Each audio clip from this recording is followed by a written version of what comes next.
พิธีมอบรับหน้าที่หัวหน้าของว่าการเมืองปทุมพรระหว่างผู้เก่าและผู้ใหม่เมืองปทุมพรยกย้ายทานคำสอนกิตติพันธ์กรรมการพรรคเมืองอดีตหัวหน้าของการภายในเมืองไปรับหน้าที่ใหม่เป็นหัวหน้าของว่าการเมืองในวันที่9 พฤษภาคมนี้โดยปฏิบัติตามมติตกลงของคณะประจำพรรคแขวงฉบับเลขที่326ทับข้อจพขจสลงวันที่21 เมษายน ปี2025ว่าด้วยการรับห้องการแบ่งงานแบ่งความรับผิดชอบภายในคณะบริหารงานพรรคเมืองปทุมพรสมัยที่เก่าซึ่งมีพิธีมอบรับหน้าที่อย่างเป็นทางการระหว่างฐานศรีถนนไส้ศรีสว่างวงศ์กรรมการพรรคเมืองหัวหน้าของว่าการเมืองคนเก่า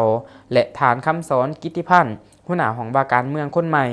โดยทรงหนาฐานสมจิตแพงสวัสดิ์เลขาคณะบริหารงานพรรคเมืองฐานแขกแก้วไสยวงศ์คณะประจำพรรคเมืองหัวหน้าคณะจัดตั้งเมืองตลอดหอดพนักงานและตะกรทั้งหมดของว่าการเมืองปทุมพรเขาร่วมเป็นสักขีพยาน